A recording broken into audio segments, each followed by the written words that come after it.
அன்புள்ள சகோதர சகோதரிகளே, உங்களுக்கு ஒரு நற்செய்தி. நாம் வரவிருக்கும் 2025 ஆண்டு ஜனவரி 1 365 நாட்களுக்கும் 365 தலைப்புகளின் கீழ் வேத வசனங்களை வாசித்து பகிர இருக்கிறோம்.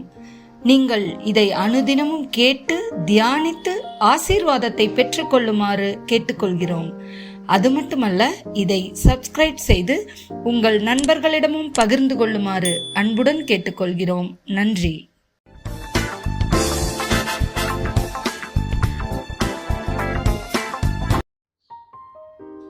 இன்று நாள் 213. தலைப்பு விசுவாசத்தில் நிலைத்திருத்தல். நீதிமொழிகள் 3:3-4 வரை. கிருபையும் சத்தியமும் உன்னை விட்டு விலகாதிருப்பதாக. நீ அவைகளை உன் கழுத்திலே பூண்டு அவைகள் உன் இருதயமாகிய பலகையில் எழுதிக்கொள். அதனால் தேவனுடைய பார்வையிலும் மனுஷருடைய பார்வையிலும் தயையும் நற்புத்தியும் பெறுவாய். ரூத் 1:16-17.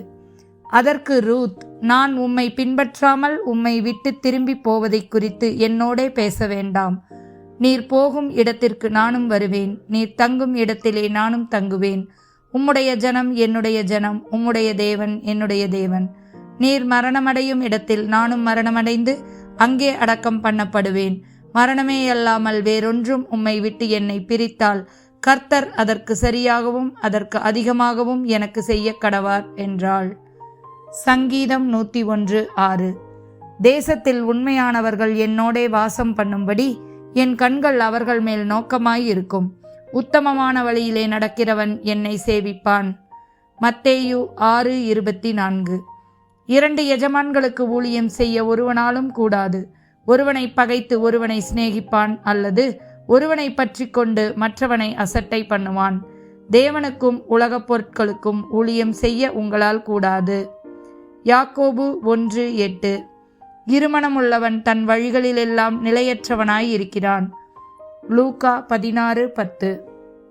கொஞ்சத்தில் உண்மையுள்ளவன் அநேகத்திலும் உண்மையுள்ளவனாய் இருக்கிறான். கொஞ்சத்திலே அநீதியுள்ளவன் அநேகத்திலும் அநீதியுள்ளவனாய் இருக்கிறான். 2 ராஜாக்கள் 2:1-6 வரை. கர்த்தர் எலியாவை சுழற்காற்றிலே பரலோகத்திற்கு எடுத்துக்கொள்ளப் போகிற போது எலியா எலிசாவோடே கில்காலிலிருந்து புறப்பட்டு போனான். எலியா எலிசாவை நோக்கி, நீ இங்கே இரு, கர்த்தர் என்னை பெத்தேல் மட்டும் போக அனுப்புகிறார் என்றான். அதற்கு எலிசா, நான் உம்மை விடுகிறதில்லை என்று கர்த்தரின் ஜீவனையும் உம்முடைய ஜீவனையும் கொண்டு சொல்லுகிறேன் என்றான்.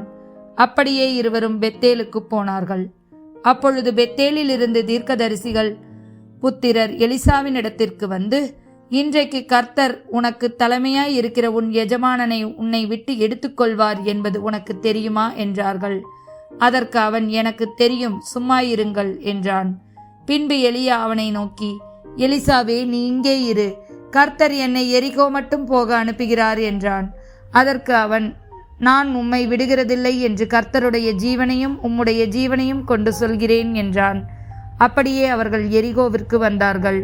எரிகோவில் இருந்த தீர்க்கதரிசிகளின் புத்திரர் எலிசாவின் இடத்தில் வந்து, இன்றைக்கு கர்த்தர் உனக்கு தலைமையாய் இருக்கிற உன் எஜமானன் உன்னை விட்டு எடுத்துக்கொள்வார் என்பது உனக்கு தெரியுமா என்று அவனை கேட்டார்கள். அதற்கு அவன், எனக்கு தெரியும், சும்மா இருங்கள் என்றான். பின்பு எலியா அவனை நோக்கி, நீ இங்கே இரு, கர்த்தர் என்னை யோர்தானுக்கு அனுப்புகிறார் என்றான். அதற்கு அவன், நான் உம்மை விடுகிறதில்லை என்று கர்த்தருடைய ஜீவனையும் உம்முடைய ஜீவனையும் கொண்டு சொல்லுகிறேன் என்றான். அப்படியே இருவரும் போனார்கள். ஆமென்.